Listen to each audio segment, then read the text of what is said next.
Bulletin میں خوش آمدید۔ اسلام آباد ہائی کورٹ کے جسٹس بابر ستار اور ان کی فیملی کا ذاتی ڈیٹا لیک ہونے کے معاملے پر وزارت خارجہ کے ذریعے سماجی رابطے کی website X chief legal officer کو خط لکھا گیا۔ حسین احمد چودھری ہمارے ساتھ موجود ہیں، ان سے مزید جانیں گے، بتائیے گا۔ جی دیکھیں، جسٹس بابر ستار توہین عدالت کیس کی سماعت جو ہے وہ آج 2 بجے مقرر ہے، تاہم اس سے پہلے اہم پیش رفت ہوئی ہے۔ جسٹس بابر ستار اور ان کی فیملی کا ذاتی ڈیٹا کس نے لیک کیا، ہائی کورٹ نے بڑا قدم اٹھا لیا ہے اور وزارت خارجہ کے ذریعے رجسٹرار ہائی کورٹ کا سماجی رابطے کی website X chief legal officer کو خط لکھ دیا گیا ہے۔ ایکس چیف لیگل آفیسر کو اسلام آباد ہائی کورٹ کے لاجر بینچ کی جانب سے ان کی ہدایت پر جو ہے وہ خط لکھا گیا ہے اور ہائی کورٹ رجسٹرار نے وزارت خارجہ اور امریکہ میں پاکستانی ہائی کمیشن کے ذریعے یہ خط لکھا ہے۔ ذرائع کے مطابق خط میں ایکس سے پاکستانی تحقیقاتی اداروں کو متعلقہ معلومات فراہم کرنے کی درخواست دی گئی ہے اور یہ بھی کہا گیا ہے کہ ایکس اگر اپنا نمائندہ ہائی کورٹ کے سامنے بھیجنا چاہے تو بھیج سکتا ہے۔ عدالتی ذرائع کا کہنا ہے کہ ایکس اگر نمائندہ بھیجتا ہے تو قابل تعریف عمل ہوگا۔ ہائی کورٹ جج جسٹس بابر ستار اور ان کی فیملی کا ڈیٹا لیکس جو ہے وہ کیس کی سماعت آج 2 بجے مقرر ہے۔ توہین عدالت سے متعلق اور پاکستان کے تحقیقاتی اداروں کی جانب سے نشاندہی کیے گئے اکاؤنٹس کی تفصیلات بھی خط کے ساتھ جو ہے وہ منسلک کر دی۔ ٹھیک ہے، بہت شکریہ آپ کا۔ اور مخصوص نشستوں کے حوالے سے سپریم کورٹ میں سماعت بھی جاری ہے۔ اب تک کے جو اہم اور امپورٹنٹ ریمارکس آئے ہیں وہ آپ تک پہنچاتے ہیں۔ اٹارنی جنرل نے کہا ہے کہ سوال ہے کہ آرٹیکل 51 کے تحت سنی اتحاد کونسل میں آزاد امیدواروں کی شمولیت ہو سکتی ہے۔ کیا سنی اتحاد کونسل مخصوص نشستوں کی اہل ہے یا نہیں؟ ایسے میں جسٹس عائشہ ملک کا کہنا تھا کہ آزاد امیدواروں کی تعداد 2024 میں بہت بڑی ہے۔ اٹارنی جنرل منصور عثمان عوان نے کہا کہ آئین کے مطابق کسی صورت کوئی نشست خالی نہیں چھوڑی جا سکتی۔ ماضی میں کبھی آزاد اراکین کا معاملہ عدالت میں نہیں آیا، اس بار آزاد اراکین کی تعداد بہت زیادہ ہے اور کیس بھی آیا ہے، جسٹس منصور علی شاہ کا یہ کہنا ہے۔ ایسے میں اٹارنی جنرل نے کہا کہ اسمبلی مدت ختم ہونے میں 120 دن رہ جائیں تو آئین کہتا ہے انتخابات کرانے کی ضرورت نہیں۔ آئین واضح ہے، مخصوص نشستیں خالی نہیں چھوڑی جا سکتی۔ Right? In terms of the reserved seats, a political party wins 30% seats, it gets, leaving aside the proviso for a moment, it gets 30% of the reserved seat, another one wins 1 seat, so it gets nothing, and so on and so forth. That does not upset the mandate of the people. But if the approach that you take, that no, this is for this purpose and therefore the seats cannot be left open, that actually tips the electoral mandate.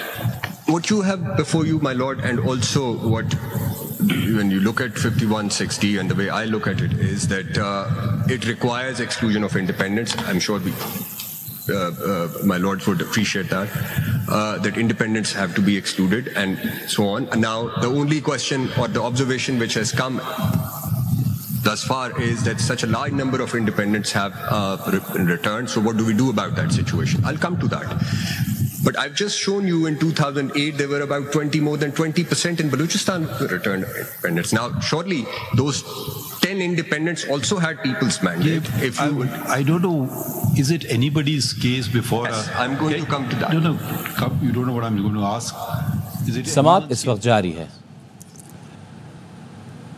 بانی P T I کی حراست بین الاقوامی قوانین کی خلاف ورزی ہے۔ سواب دیدی حراست سے متعلق اقوام متحدہ کے ورکنگ گروپ کا کہنا ہے بانی پی ٹی آئی کو فوری طور پر رہا کیا جائے۔ بین الاقوامی قوانین کے مطابق انہیں معاوضے اور دیگر امور کی تلافی کی جائے۔ ورکنگ گروپ مطالبہ کرتا ہے بانی پی ٹی آئی کی غیر قانونی حراست کا ذمہ دار کون ہے، اس کی باقاعدہ تحقیقات کرائی جائیں۔ بانی پی ٹی آئی کو الیکشن لڑنے سے روکنے کے لیے ان کے خلاف سیاسی بنیادوں پر مقدمات بنائے گئے۔ انتخابات سے قبل ان کی پارٹی کے ارکان کو گرفتار اور تشدد کا نشانہ بنایا گیا، ان کی ریلیوں میں رکاوٹ ڈالی گئی۔ امریکہ نے ایک بار پھر بانی پی ٹی آئی پر مقدمات کو پاکستان کا اندرونی معاملہ قرار دیا۔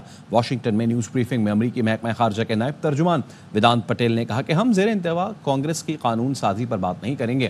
ہمارے جمہوری نظام میں کانگریس حکومت کی ایک الگ شاخ ہے۔ انتخابی دھاندلی کا معاملہ پاکستانی شراکت داروں سے اٹھاتے رہے ہیں۔ حکومت پاکستان پر زور دیتے ہیں کہ انسانی حقوق اور بنیادی آزادیوں کا احترام کریں۔ Consistently and privately and publicly urged to respect the rights of its people in line with its constitution and international commitments. And we urge the government of Pakistan to respect human rights and fundamental freedoms as a standard practice. We're not going to speak to pending congressional legislation. And in the case of Mr. Khan, you've heard us say this before, this is an internal matter. We would hope that any country on the face of the planet condemns terrorism anywhere, but ultimately this is between India and Pakistan. Broadly, of course, we welcome any countries making more positive relations with their neighbors.